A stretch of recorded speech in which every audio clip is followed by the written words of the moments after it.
Le climat et le sommet qui lui est consacré à Copenhague dès lundi. On le retrouve bien évidemment sur une multitude de sites internet. On en parle avec vous, Laure Constantinesco. Bonjour. Bonjour. C'est votre rubrique Un œil sur la toile, comme chaque vendredi.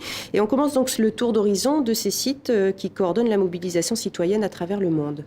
Voilà, c'est un site qui est parrainé par Kofi Annan. Kofi Annan, ancien secrétaire général de l'ONU, prix Nobel de la paix également.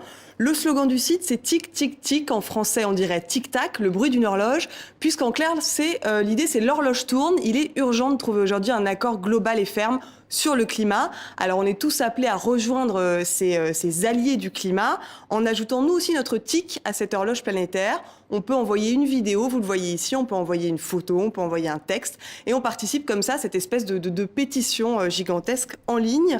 On peut aussi télécharger gratuitement et légalement une chanson qu'on peut diffuser autour de nous. On va écouter un petit extrait. Tick, tick, tick. Climate change is having a real impact on the lives of individuals and communities around the world. We must do something about it. How can we dance when our earth is turning? How do we sleep while our beds are burning? The time has come to take a stand. It's for the earth, it's for our land. The time has come, a fact's a fact. The heat is on, no turning back.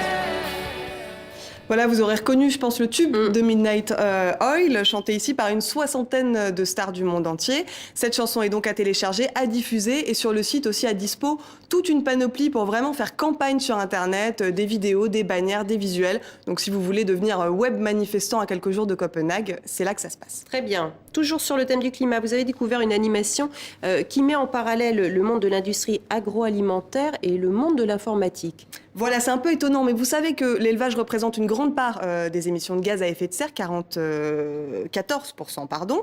Donc on mange trop de viande, on produit trop de viande, au dire des experts. Et un jeune web designer français, en fait, a imaginé cette animation sur ce thème qui mettrait en fait en scène un élevage de vaches qui passerait de traditionnel à industriel.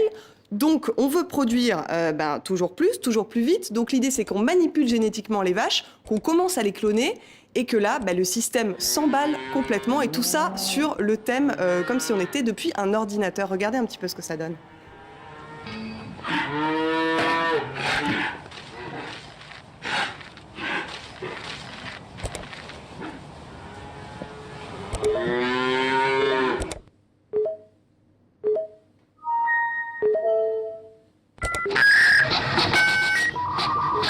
Voilà, donc c'est vraiment l'idée de l'apprenti sorcier éleveur et tous les dangers de l'industrie agroalimentaire, ceux qui existent déjà, et puis les dangers futurs. C'est vrai que les manipulations génétiques, les OGM, la surproduction, ça peut peut-être nous mener à ça. Ça dure 3 minutes et c'est vraiment... explicite en tout cas. Hein, voilà, c'est vraiment une très jolie idée et c'est très bien réalisé. Enfin, sur notre site internet www.tv5monde.com, un dossier spécial, bien évidemment, à 3 jours du sommet de Copenhague. Pour essayer de répondre à cette question, quel avenir pour notre climat? Alors, on a rencontré beaucoup d'experts pour leur demander quels leaders sont aujourd'hui vraiment engagés dans ce domaine, que sait-on du réchauffement climatique, l'homme est-il vraiment responsable, à quel point notre écosystème est-il en danger.